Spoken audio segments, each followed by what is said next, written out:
This is Coach Lee, and in this video I'm going to talk to you about how you can move on after being dumped or left. Take a quick second, click the subscribe button below so you can be notified when I have more videos like this. That includes videos on relationship dynamics, marriage, mindfulness, and living the life you want to live. So click that subscribe button and let's get started. I have a list of 5 techniques that will help you to feel like you're making progress and moving on. And notice that I said feel like you're making progress, because this is not something that will happen instantly. And if it was, then you should probably be concerned about yourself, because when you've been in a relationship with someone, you don't want to be able to just flick a switch and walk away. And I know there are some people who will tell you that that's exactly what you should do. But that seems to suggest that you would not have the ability to form close, committed relationships with people if you can just flick a switch. You are better off long-term to take the proper amount of time to mourn, to be patient with yourself, to feel and reflect what's going on, what happened, and the relationship itself. And in time, you will be ready to perhaps be with someone else. Or if your ex was to come back and you wanted to consider that, then that would be something that you could consider.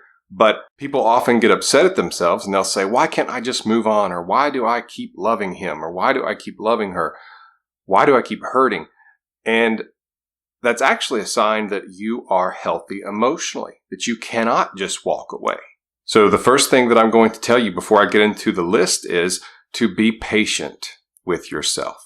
And that leads me right into the first technique, the first mind step that you can do to help you to begin the process or to speed up the process of moving on after being dumped or left.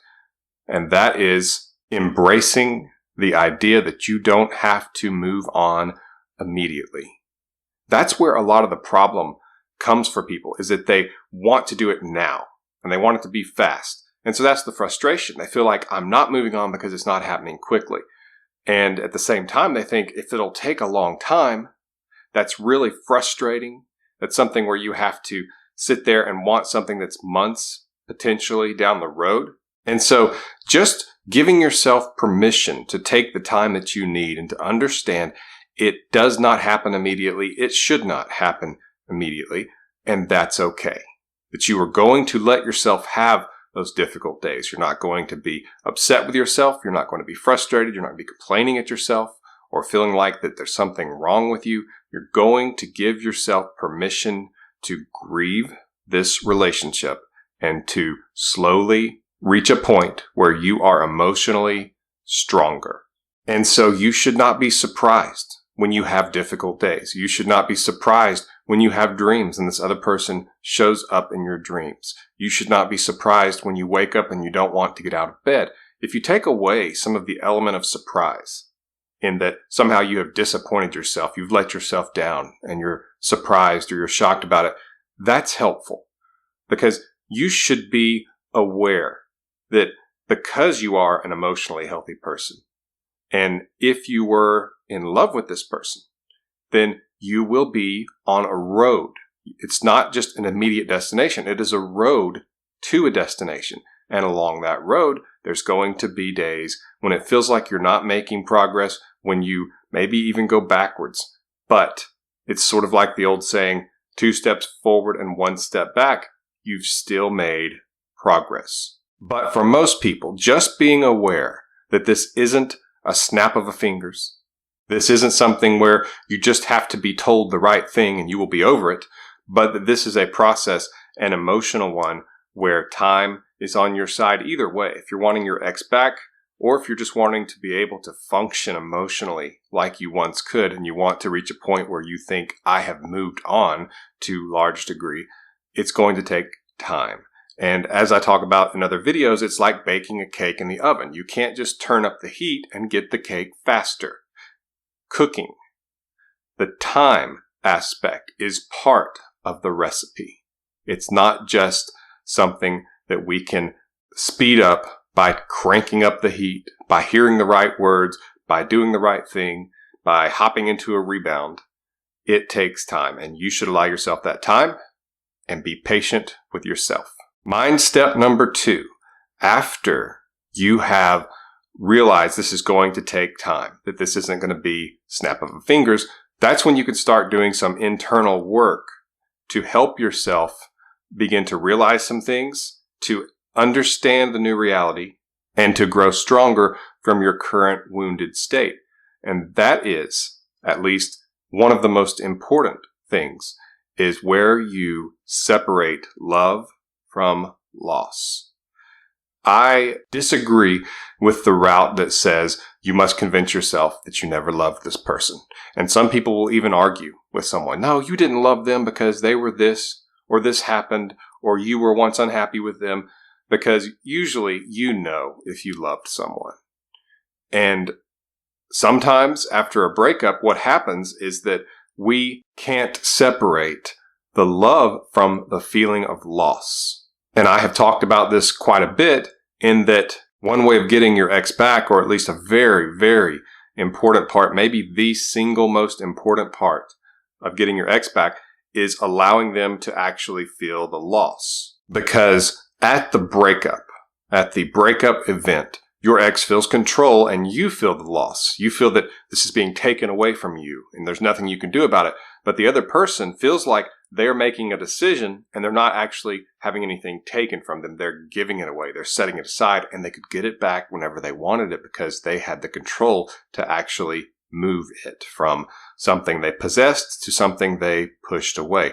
And so they feel control. It's much like a dictator, where this other person has all the control, can take your money, can take your possessions, can put you in jail, and has an army.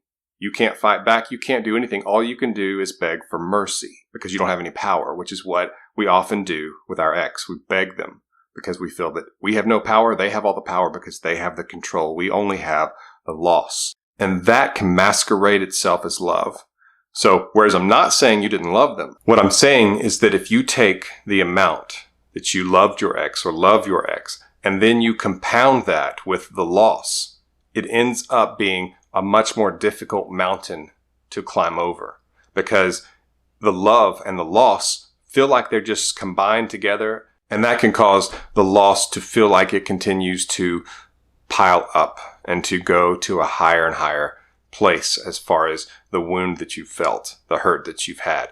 And so it's key to actually try to separate love from loss. Because whereas, again, I'm not saying you didn't love this person, I can tell you that I've talked to a lot of people who weren't very happy in their relationship and were even thinking about leaving the relationship themselves. But then when the other person preempted them and broke up with them first, all of a sudden they felt that they really loved this person so much more than they did before. A lot of times I even have to point out to them, just a few weeks ago, you were talking about leaving this relationship. I remember a coaching client who told me that he was going to break up with his girlfriend, that he was convinced she wasn't the one. 2 weeks later, I spoke with him again, thinking we were going to be talking about that some more. And he actually informed me that he had been dumped, that she broke up with him. He was crying and asking me how in the world he could get her back, that she was the love of his life. And I had to actually remind him. As a matter of fact, he argued with me over whether he even contemplated leaving her. So what happened there was, you take the amount that he loved her and the amount of the loss, and it combined feels like one single thing. When what we need to do is separate the love from the loss. Feeling loss, feeling that someone could reject us, could walk away from us, could not want us, is an injury, and it hurts. And so it feels just like hurting over how much we love them and feeling love toward them. In some ways, it's similar to when someone dies, and one of the problems that someone faces in their road to living forward and to being stronger, because they're not ever going to just fully get over the death of a loved one, but they will feel sorry for the person who died, as though you're not here with us anymore, you're not getting to enjoy your family and your friends and things that we would do together and special moments, and they feel sorry for this person, which is certainly something to mourn and grieve. But what they will do is they will combine that with other hurts associated with that person passing away, and it makes it more difficult. And it's similar with a breakup. We've got to separate love from loss. So try to think back on the relationship itself, what it was like, what you felt in the relationship. It could be you were perfectly happy, which makes it even more difficult. But if you really think about it, odds are good that things were not just as perfect as maybe you are painting them to be. It could be that things were really good, but even then there's an element of separating the love from the loss and deciding which part of this is me feeling rejected, which part of this is me in shock that someone could walk away from me, where I feel that my value is being lowered, that I'm not worth staying with, that maybe I'm not as attractive as I had thought or hoped that I was. That's the loss talking. And so when you can separate that, the good news is the loss goes away faster. And so that's when things become more manageable. It becomes like a snowball going down a hill. You collect momentum and more power to go further in this process. The third mind step that will help you to move on after being dumped is to take things one day at a time. This is so important with any worthwhile endeavor in life. That is to take it one day at a time, because we feel like we can take on so much and get it done in one day, and that's not the case. Second of all, you don't know what the future holds, and so we try to literally fight a battle that's not even in front of us. We basically bring it to us in our present, and it robs us of our present, but it also makes it to where we are taking on more than we are emotionally capable of taking on. When you live too far into the future and you're dreading the future, or you're worrying about the future, you're thinking months ahead, you're doing too much, you're making it too difficult, and you're going to give yourself a lot of anxiety and worry and sorrow.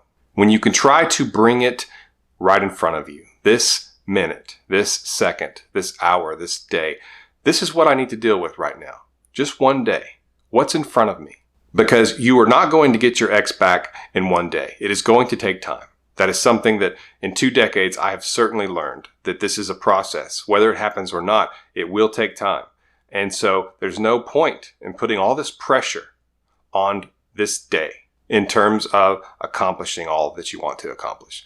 What you do is you do your best with the day in front of you, and you don't go further than that in your mind. You stay right here, focused on doing your best in the moment. Today is all you have to deal with. That is all the responsibility that you should take. That doesn't mean that you don't be responsible and plan for the future, but once you've done what you should do, what common sense tells you to do, then it's when you dial it back and you focus on this moment. This is all that you are responsible for, what's right in front of you. And when you think too far ahead, when you worry too far ahead, that's when you develop anxiety and nervousness. That's when you can feel all this dread for the future because you're taking on too much. You're not guaranteed tomorrow, but you do have this moment right here. And so if you get the most out of it, you get the most joy you can, love from those around you, which I'll be talking about in just a minute, and you get the focus of this moment. Because when you're thinking so far ahead, you're not able to do as much as you could, as well as you could in this moment. I have a video on overcoming anxiety after a breakup that I will link to in the description below. And one of the things that I talk about is that when you are doing wonderful things in your life, having special moments with people, birthday parties, celebrations, going out to dinner, just having a wonderful time with friends, family, or when you're trying to enjoy something like a sport or watching a game, what happens is people will oftentimes express later how it seemed like it just happened so quickly and they missed it. Like they didn't get to really enjoy it for all it was worth. And that it almost seemed like it wasn't living up to what they built it up to in their own mind. And that's because we live too much in the future. We're planning, we're thinking. It's almost as though we're bypassing this moment to live in the future. And then when it gets here, we're thinking of a future moment beyond that. And so we don't actually get to live in this moment. And so we're not getting to enjoy things. We're not getting to soak it up for all it's worth. And a lot of times when I'm coaching someone on how to put their best foot forward on a date, I will tell them, stay right here in this moment. Don't try to eat as fast as you can. As a matter of fact, sometimes I'll even encourage people, eat something before you go on the date, because eating is not the main event. The main event is a conversation and an experience with this person where you are enjoying the seconds in front of you, not the hours or days in your future. And that's how you really enjoy the moment. You're not worried about what's happening in the future. You're enjoying and getting the most out of the moment. And so with that process, I'm able to help people actually enjoy those special moments and really just have a lasting memory and a lasting experience that they can take with them and get something positive from even years later. It's because you learn to focus on the moment in front of you. And when you do that, you have a much smaller amount to bite off, a much smaller responsibility to have to deal with. And so you accomplish more, you experience more, and you can move on faster if that's what you do. Because you can't get your ex back today anyway. All you have to do is get through today. All you have to do is focus on today, just one day at a time. It is so important. And most of the successful people who I interact with and coach have become very good at focusing on just today, just this moment. That way they can actually do their best in the moment and get the most out of the moment. And they do themselves a favor because they are not developing anxiety from worrying about something that hasn't even happened yet, that they're not having to deal with, that could not even happen because it's out in the future somewhere. That's too much. And so they do themselves a favor by just focusing right here. What's in front of them? This second, this minute. The ones who do it best focus on the second. But just start with just today. Just today is all you have to deal with. The next mind step to help you move on after being broken up with is a simple Q&A session with yourself. And it's one question. And I encourage you to ask yourself this question whenever you feel in your stomach the pain of the breakup, the pain of not being able to move on so far like you've wanted to, and anything associated with this situation that you're wanting to move on from. Ask yourself this: can I move on from this? And then simply answer it, yes. Yes. And that's all you have to do. It's really that simple. You just ask the question, can I move on from this? Yes. Not saying I have to move on from this. Not saying I haven't yet, it's taken me so long, or anything like that. There's no struggle, no pressure, no expectations. It's just a simple question and answer. Can I move on from this? Yes. It's a way you can encourage yourself, but it also removes some of that pressure of having to do it right away. It opens the door that you can move on. It does a lot of the things I've already mentioned, but it reinforces it, and it allows you to relieve some pressure, because if you try it, you'll actually realize, I feel better. Now, do you feel perfect? No, but it will help you. And day after day of you asking yourself this question, you can ask yourself this question several times a day. You'll be surprised at how much better you feel. In some ways, it's like the directed laughter that I talk about in my video, Overcoming Anxiety After a Breakup, which I will link to in the description below. And I talk about it in my emergency breakup kit, which I will also link to in the description below. But it's a powerful thing that you will just be amazed, because it sounds so simple. Just a simple question and answer from yourself, but you will feel so much better. So give it a try. The final mind step I will mention is that it is important for you to focus on relationships that you have in your life. And I don't mean romantically, because if you're still hurting over this last relationship, you may not have taken enough time. And a lot of people will encourage you to go out on dates to get over this person. And whereas that's maybe not the worst thing you could do, it's actually not the best. It's not the most productive, and it could be a negative, because you want to take enough time to mourn and grieve so that this next relationship is not a rebound. And so that if this person does find out, because they should, that you just got out of a serious relationship, well, if it was only a couple of weeks ago, how is that going to look to this other person? You're already dating. He or she is going to kind of wonder if you're ready, what their place is. It can really set up some awkward or some at least difficult things that may make the relationship not happen or keep it from happening.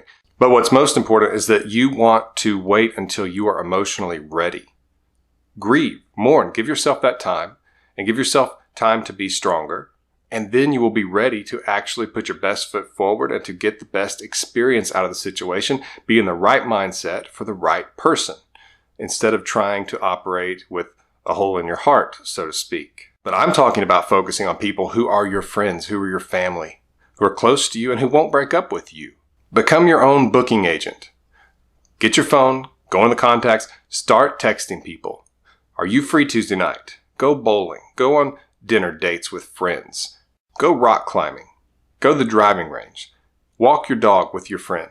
Go have drinks. Have movie night. Go out on a boat. Go swimming. There's all kinds of things and activities you can do with your friends. Even if it's just as simple as, would you like to come over and have coffee? And try to catch up with some of those people that you haven't seen in a while. rekindle some of those relationships over simple things. And you can actually practice staying in the moment, getting the most out of this event. But feeling the love from other people is something that can help you to move on faster at least.